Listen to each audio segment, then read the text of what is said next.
तो स्वागत है आप सभी लोगों का। आशा करता हूँ आप सभी लोग अच्छे होंगे और खूब धूमधाम से पढ़ाई में जुटे होंगे। सबसे पहले तो एक अपडेट दे देते हैं कि जो हमने पिछली क्लास में आपको यूनेस्को के बारे में जो बताई थी करंट अफेयर्स, ठीक है, तो उसमें यहाँ हमने शामिल किया था कि इसमें भारत का जो नामांकन है वो अहोम मोइडम है। अहोम साम्राज्य का, जो कि असम का था, विश्राम स्थल, जहाँ पे मेनली इनके जो राजवंश के लोग हुआ करते थे, इनको दफनाया जाता था। ठीक है, आप इसकी फोटो भी देख सकते हैं, इसमें काफी सुंदर है, मतलब गोल गोल इस प्रकार से ऊंचा टीला सा होता था इसको। तो इसको अभी हाल ही में जो हमारी विरासत है उसमें की लिस्ट में शामिल कर लिया, और ये हमारी 43वें नंबर की वर्ल्ड हेरिटेज में शामिल हो गया। ठीक है, 43वें नंबर की। एक बार रिपीट कर लेते हैं इसको। 2024 में इसकी जो विश्व धरोहर कमेटी है, इसकी बैठक होने जा रही है। कहाँ पे हो रही है? भारत में। 46वां सत्र। ठीक है, याद रखना, क्योंकि इंडिया में हो रही है, इसलिए याद रखना 46वां सत्र। और भारत मंडपम में हो रहा है, यहीं पे G20 की बैठक हुई थी भारत मंडपम में। इसमें भारत का जो नामांकन था अहोम मोइडम, अहोम साम्राज्य का, जो कि असम का था। ठीक है, लचित बोरफुकन का नाम आपने सुना होगा, जो वहाँ पे असम में उनका स्टेचू लगाया गया है। ठीक है, तो इसको 43वें नंबर की विश्व धरोहर जो विरासत है उसमें शामिल कर लिया गया है। ठीक है, अब 45 की देख लें। जो 45 जो था आपका रियाद में हुआ था, सऊदी अरब में। यहाँ पर आपका 41वां और 42वां शामिल किया गया था। 41 में था शांति निकेतन निकेतन, जो कि आपका पश्चिम बंगाल का था, और 42 में था होलेश्वर मंदिर, जो कि आपकी कर्नाटक में है। ठीक है, अब 43 में आ गया इसमें। ठीक है, अहोम मोइडम। ठीक है, ओके, इसको थोड़ा देख ही लीजिए पूरा सा। यहाँ पे जो 34 कल्चरल थे, 7 नेचुरल थे, एक मिश्रित था। तो यहाँ पर संख्या हो गई आपकी 35, यहाँ पे संख्या हो गई आपकी 43। ठीक है, तो रामप्पा मंदिर आपका ये देख लीजिएगा। यहाँ से क्वेश्चन दो आए हैं इस बार यूपीएससी में। ठीक है, 39वें नंबर का रामप्पा मंदिर था तेलंगाना का। 40वें नंबर का धौलावीरा था गुजरात का। ठीक है, जो अमूर्त की बात अगर हम करते हैं, अमूर्त धरोहर तो 15 हैं। 14वां था आपका दुर्गा पूजा पश्चिम बंगाल का, और 15वां अभी जो गरबा डांस है गुजरात का, वो शामिल किया गया। जो परी आपका कार्यक्रम है ये लॉन्च किया गया है, मिनिस्ट्री ऑफ कल्चर ने लॉन्च किया है। जो यूनेस्को की बैठक हो रही है, इसमें पेंटिंग कलाकृतियों के माध्यम से आसपास को सजाना है। ठीक है, ताकि देखने में अच्छा लगे। तो ये इसका अपडेट है। अब क्लास को आगे बढ़ाते हैं। कल की क्लास को यहाँ पर विराम दे दिया था, और यहीं से अपनी क्लास को शुरुआत करते हैं। ठीक है, सबसे पहले आप सभी लोगों का पुनः स्वागत है। आप सभी लोगों ने ये क्लासेस को पसंद किया है, देखा है, इसके लिए थैंक यू। और आपकी जो ऑलमोस्ट जो 50% हमने कहा है कि करंट अफेयर्स कवर हो चुकी है। ठीक है, हम यहाँ पे जनवरी से लेकर के जून तक की करंट अफेयर्स को कवर कर रहे हैं। ना सिर्फ कवर कर रहे हैं, हमारा ध्येय वाक्य है कि हमें करंट अफेयर्स के हर एक फैक्ट को रटना है, याद करना है। ठीक है, ताकि हम परीक्षा में अच्छे से अच्छा प्रदर्शन कर सकें। क्योंकि करंट अफेयर्स का तब तक कोई मोल नहीं, तब तक कोई फायदा नहीं, जब तक आपको पूरी की पूरी करंट अफेयर्स याद ना हो। ठीक है, ओके, शुरुआत करते हैं। कार्ट सेल थेरेपी, इसका संबंध किससे है? इसका संबंध जो है आपका कैंसर के इलाज से है। ठीक है, सबसे पहले देखिए, भारत की पहली देसी जीन थेरेपी है ये। भारत की पहली देसी जीन थेरेपी है। द्रौपदी मुर्मू ने आईआईटी बॉम्बे में लॉन्च किया है। ठीक है, आईआईटी बॉम्बे और टाटा मेमोरियल ने विकसित किया है। ठीक है, कैंसर इलाज के लिए, जैसे कि अमेरिका में पता है 5 करोड़ में इलाज होता है, तो इंडिया में 40 लाख में हो जाता है। मेनली आप मेंस में लिख सकते हैं, एक बात बता रहे हैं, फैक्ट ये याद नहीं रखना है आपको। देख लेना कि मतलब व्यवहारिक जानकारी की, अगर अमेरिका में आप कैंसर का इलाज कराने जा रहे हैं तो 5 करोड़ का खर्चा होगा, और भारत में अगर करा रहे हैं तो 40 लाख में ही हो जाएगा। तो ये थेरेपी जो किसने डेवलप की है, काफ़ी इंपॉर्टेंट है। ये आईआईटी बॉम्बे और टाटा मेमोरियल है, उसने डेवलप की है। बहुत ज़रूरी है ये सब चीज़ें। अडानी ग्रीन एनर्जी लिमिटेड की बात करें हम, तो अडानी ग्रीन एनर्जी लिमिटेड देश की पहली स्वदेशी कंपनी है, जिसने 10,000 मेगावाट नवीकरणीय ऊर्जा क्षमता प्राप्त कर ली है। 10,000 मेगावाट। ठीक है, अडानी ग्रुप विश्व का सबसे बड़ा नवीकरणीय ऊर्जा प्लांट स्थापित करेगा गुजरात के खाबड़ा में, जिसका टारगेट होगा 30 गीगावाट। सीरिया में इजरायली ने ईरान के दूतावास पे हमला किया। ठीक है, सीरिया में मतलब इजराइल ईरान का दूतावास है सीरिया में, वहाँ पर इजराइल ने अटैक किया, फिर ईरान ने किया, फिर इजराइल ने किया, आपने देखा। अभी हाल ही में उनके जो प्राइम मिनिस्टर हैं, क्या नाम है, रईसी, इनकी प्लेन क्रैश में मृत्यु हो गई। ठीक है। सेबी ने लॉन्च किया स्कोर्स 2.0। दो चीजें, एक स्कोर्स है, एक और है, इनका पोर्टल लॉन्च किया है आपका सारथी। ठीक है। ओके। तो सेबी ने स्कोर्स 2.0 लॉन्च किया है, किस लिए? ताकि जो निवेशक हैं उनकी शिकायतों को ना सिर्फ सुना जाए बल्कि जल्दी से जल्दी उनका निपटान भी किया जाए, 21 दिनों के भीतर इनकी शिकायतों का निवारण करना। ठीक है, ये उद्देश्य है स्कोर्स 2.0 का। अब सेबी देख लीजिएगा, 1988 में इसका स्थापना की जाती है, हालांकि एक्ट 92 में आता है।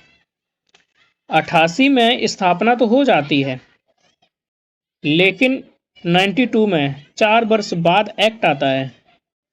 ठीक है। हेडक्वार्टर मुंबई में है और हेड इसकी है माधवी पुरी बुच। ठीक है। ये फर्स्ट फीमेल है इसकी हेड। शेरनी पोर्टल किसने लॉन्च किया है? तो शेरनी पोर्टल जो है आपका यूजीसी ने लॉन्च किया है, यूनिवर्सिटी ग्रांट कमीशन ने लॉन्च किया है शेरनी पोर्टल। ठीक है। उद्गम पोर्टल किसने लॉन्च किया है? आरबीआई ने लॉन्च किया है उद्गम पोर्टल। ठीक है। इलेक्शन कमीशन ऑफ इंडिया ने जो यूथ आइकन है आयुष्मान खुराना को बनाया था। ठीक है। आपको पता है चुनाव 19 अप्रैल से शुरू हुआ था, रिजल्ट 4 जून को आया था।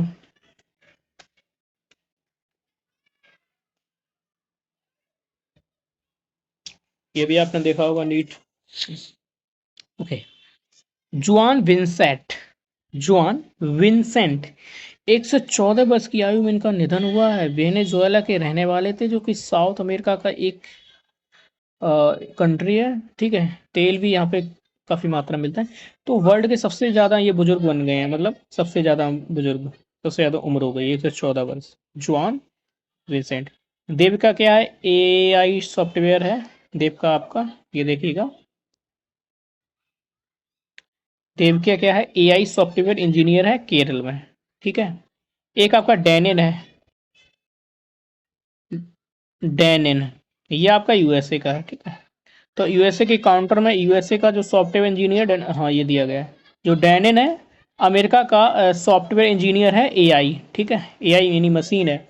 और एआई सॉफ्टवेयर इंजीनियर जो भारत का है उसका नाम है देविका। ठीक है। कॉपर टिकट दुनिया के पहला डाक टिकट है, लॉन्च हुआ था 1774 में अजीमाबाद यानी कि पटना में, और 2.5 साल पूरे हो गए हैं, उसके लिए समारोह बिहार में मनाया गया है। Okay.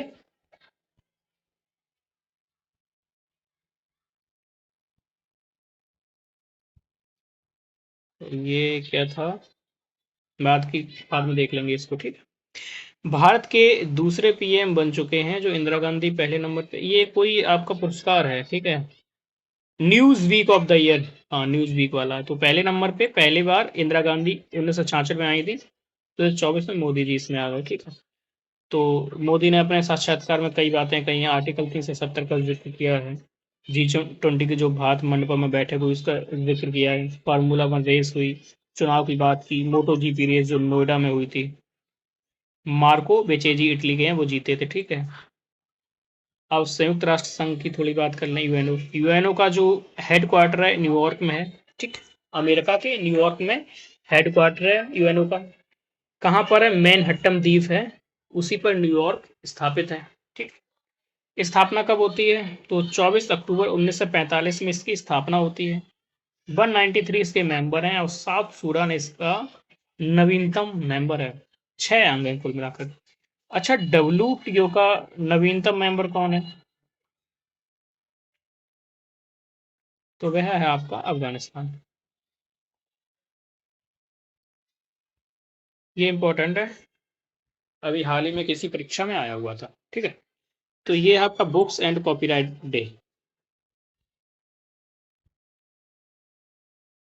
Plastic overshoot day report, plastic overshoot day report है, अर्थ एक्शन जो स्विट्जरलैंड की एक संस्था है उसने जारी किया है। अर्थ एक्शन संस्था है। प्लास्टिक ओवरशूट डे रिपोर्ट, इसमें क्या बताया? इसमें बताया कि वर्तमान विश्व में 220 मिलियन टन कचरा है, और 60% केवल 12 देशों में है। 60%। पहले नंबर पे चीन है और दूसरे नंबर पे भारत है। प्लास्टिक कचरा उत्पादन बढ़ रहा है, आपको पता है 2011 के बाद ये इतनी वृद्धि दिखाई गई है। भारत का जो प्लास्टिक ओवरशूट डे है 23 अप्रैल है, तो वैश्विक स्तर पे 5 सितंबर। एम ट्यूरिंग पुरस्कार कंप्यूटिंग का नोबेल पुरस्कार कहा जाता है। कंप्यूटिंग का नोबेल पुरस्कार कहा जाता है। शुरू हुआ था 1966 में। ठीक है। इनामी राशि $1 मिलियन दी जाती है। एबी बिगडरसन को मिला है, ये याद रखिए, इसराइल के गणतज्ञ हैं। ठीक है। एम ट्यूरिंग पुरस्कार। ठीक है। मैथ का एबल भी इनको मिल चुका है। ठीक है। अब ये कई चीजें समराइज कर दी हैं यहाँ पर हमने, देखिएगा, जो कि ऑलरेडी आपको पढ़ा चुके। पहला, अबेल पुरस्कार किसे मिला? मिशेल टेलाग्रेंड को मिला है, बता चुके आपको। प्रिट्जकर पुरस्कार जो है, कई बार बताया, रिकेन यामामोटा है आपके जापान के, उनको मिला है। ठीक है। रेमन मैक्सस पुरस्कार जो है डॉक्टर रवि कन्नन को मिला है। एशिया का नोबेल पुरस्कार भी कहा जाता है। मनीला में मिलता है, आपकी जो फिलीपींस की कैपिटल है वहां पर। Vijay Bhatkar, father of super computer in India. Bharat में जो सुपर कंप्यूटर है उनके फादर कौन है? Vijay Bhatkar. First super computer कौन है? परम 800, सॉरी 8000। विश्व कला दिवस कब मनाया जाता है? तो 15 अप्रैल को। लियोनार्दो जो विंची थे उनके जन्मतिथि पर। विश्व क्वांटम दिवस 14 अप्रैल को मनाया जाता है। और बाबा साहब अम्बेडकर जी की वो जो जयंती भी मनाई जाती है 14 अप्रैल को। ठीक है।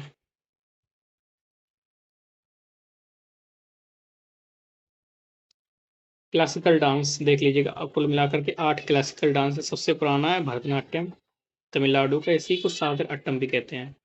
तो सबसे नया पता है कौन सा है? उड़िया नवीनतम है। जैसे कि शास्त्रीय भाषाएं, कल्चरल जो लैंग्वेज की जब बात करते हैं तो सबसे पुरानी कौन सी है? तमिलनाडु यानी कि तमिल है। और सबसे अंतिम कौन सी है? तो वो है आपकी उड़िया, 2014 में शामिल हुई थी।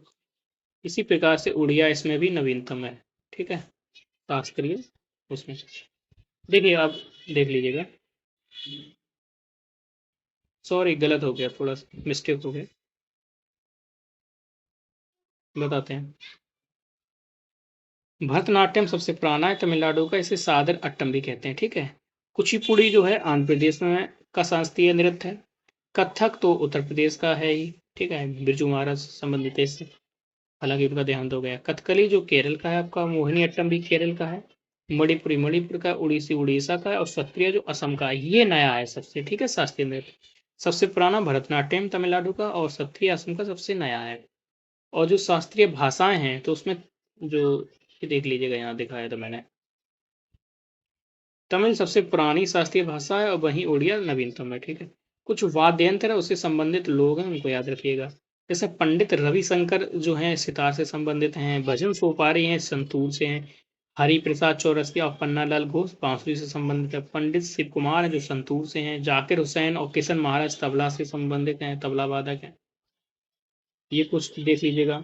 10 अप्रैल को होम्योपैथिक दिवस मनाया जाता है। 11 अप्रैल को अंतर्राष्ट्रीय महात्मा ज्योति फुले जो जयंती उनकी मनाई जाती है। 12 अप्रैल को अंतरिक्ष मानव दिवस। 13 अप्रैल को बैसाखी दिवस, जलियांवाला हत्याकांड हुआ था। 14 अप्रैल को अम्बेडकर जी की।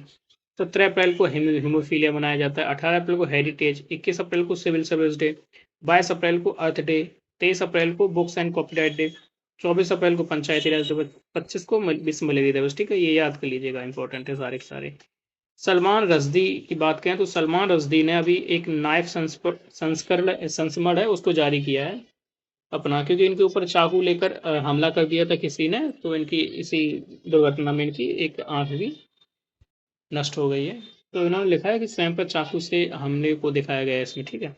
इन्होंने कुछ चीज़ें और लिखी हैं, जैसे कि एक इन्होंने विक्ट्री सिटी लिखी है, एक लिखी है मिड नाइट चिल्ड्रन। ठीक है। इसके लिए इनको अंतर्राष्ट्रीय जो बुकर पुरस्कार है वो मिल चुका। एक है को चोइटे, क्यों चोटे भी लिखी है। ठीक है। तो अब इससे संबंधित देख लीजिएगा, कुछ पुस्तकें हैं जो अभी चर्चे में रही हैं। ठीक है। बुकर पुरस्कार नवीनतम पॉल लिंच को मिला है, आयरलैंड के हैं। ठीक है। मोहम्मद प्रोफेट के सॉन्ग लिखने पर, मोहम्मद प्रोफेट सॉन्ग के लिए इनको मिला है। कौन है? पॉल लेंज, कहाँ की? आयरलैंड के। पहले भारतीय उनको कौन किसे मिला था? तो बी.एस. नॉयपॉल। पी.एस. नॉयपॉल हैं जो पहले भारतीय थे, इनको बुकर पुरस्कार मिला था। इनकी पुस्तक का नाम है in a free state. In a free state. और पहली भारतीय महिला है अरुंधति रॉय, इन्होंने लिखी थी the God of small things. The God of small things आपने देखा होगा, ये पर्यावरण है, ह्यूमन राइट्स एक्टिविस्ट के रूप में ये जाने जाते हैं। ठीक है, अभी यहाँ बात करें तो सैम पित्रोदा ने लिखी दी आइडिया ऑफ डेमोक्रेसी। ठीक है, the idea of democracy Sam Pitroda ने लिखी है। गोटबाया राजपक्षे की दी कॉन्स्पिरेसी। गोटबाया राजपक्षे जो कि श्रीलंका के प्राइम मिनिस्टर रह चुके हैं। राष्ट्रीय न्यायिक अकेडमी की स्थापना 93 में होती है भोपाल में, सोसाइटी पंजीकरण अधिनियम 1860 के द्वारा। निदेशक इसके कौन है ये देखिएगा, अनिरुद्ध बोस है, और सुप्रीम कोर्ट के अधीन ये काम करती है। ठीक है,